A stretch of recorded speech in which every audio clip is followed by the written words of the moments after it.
জাতীয় কংগ্রেসের মিলন মেলায় ঘুরে দাঁড়ানোর অঙ্গীকার। বুধবার বাঘমুন্ডি ও ঝালদা ১ নম্বর ব্লকের মধ্যবর্তী দুয়ারসিনী সবুজ বেড়া ড্যাম প্রাঙ্গণে আয়োজিত হলো জাতীয় কংগ্রেসের মিলন মেলা। এখানে বাঘমুন্ডি বিধানসভার সমস্ত অঞ্চল ভিত্তিক রিপোর্ট পেশ করেন অঞ্চল নেতৃত্বগণ। সাথে পূর্ণাঙ্গ অঞ্চল কমিটি ও বুথ কমিটি গঠিত হয়। এছাড়াও দলকে শক্তিশালী করতে একাধিক নতুন দায়িত্ব ঘোষণা হয়।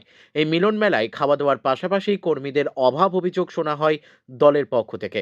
আগামী ২০২৬-এর বিধানসভা নির্বাচনকে সামনে রেখে সমস্ত নেতা কর্মীদের ঝাঁপিয়ে পড়ার নির্দেশ দেন বাঘমুন্ডির প্রাক্তন বিধায়ক জেলা কংগ্রেস কমিটির সভাপতি নেপাল মাহাতো।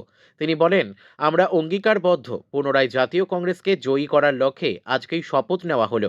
কেন্দ্রীয় ও রাজ্য সরকারের দমন পীড়ন নীতি, স্বাস্থ্য পরিকাঠামোর অবনতি, বালির দাম বৃদ্ধি, স্কুলগুলিতে শিক্ষক শূন্য, পুলিশি হেনস্থা সমস্ত দিকগুলি মাথায় রেখে ২০২৬ নির্বাচনে বাঘমুন্ডি বিধানসভার মানুষজন কংগ্রেসকে জয়ী করবে বলে আশাবাদী।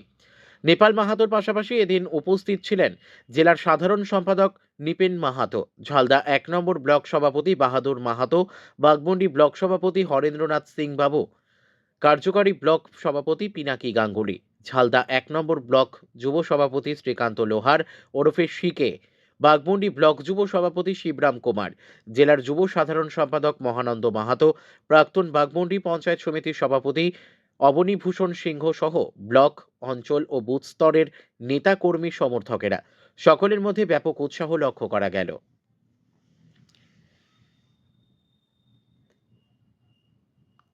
ঝালদা থেকে সোমনাথ রায়ের রিপোর্ট, বিগ নিউজ বাংলা। আজকে এই আপনাদের মিলন মেলায় কর্মীদের কি বার্তা দিলেন? কর্মীদের আগামী যে ২০২৬-এর নির্বাচন সহ আমাদের যে সাংগঠনিক কাঠামোটা পুনর্গঠন করা হয়েছিল ভালোভাবে, যুব প্লাস যে আমাদের মাদার কংগ্রেস, তাদের সবাইকে ডাকা হয়েছিল এবং এই মিলন মেলাতে যুব, তারপরে যারা আমাদের পুরনো সবাই মিলে যাতে করে আগামী দিনে আমরা আমাদের সংগঠনকে শক্তিশালী করে এই যে অন্যায় দুটা দল করছে তার বিরুদ্ধে আমরা সংঘবদ্ধভাবে প্রতিহত করতে পারি, তার শপথ আমরা আজকে নিলাম।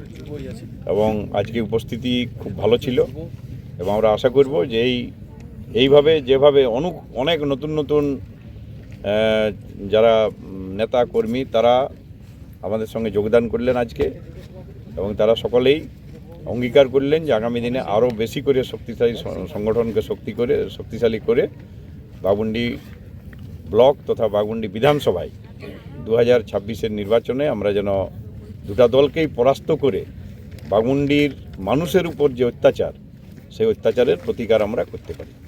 আজকে উপস্থিতির মধ্যে সবথেকে উল্লেখযোগ্য হলো অযোধ্যা অঞ্চল থেকে প্রচুর মানুষ আজকে উপস্থিত হয়েছিলেন, যারা আমাদের নেতা কর্মীরা, তারাও সকলে অযোধ্যা অঞ্চলের সংগঠনকে শক্তিশালী করার জন্যে যা যা করণীয় সমস্ত রকমভাবে তারা আগ্রহী করতে এই উৎসাহ আমরা দেখতে পেলাম।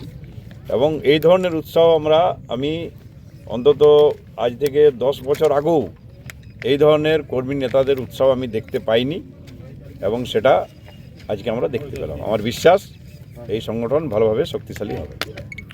আগাম কোনো কর্মসূচির রূপরেখা তৈরি হয়েছে? আগামী 29 তারিখ আমরা বাঘমুন্ডি চলো এই ডাক দিয়েছি। বাঘমুন্ডির প্রতি যে অবিচার, অন্যায় যে হয়েছে তার বিচারের দাবিতে, বাঘমুন্ডির বিচারের দাবিতে বাঘমুন্ডি চলো এই ডাক আমরা আজকে এই সভা থেকে দিলাম 29 তারিখ।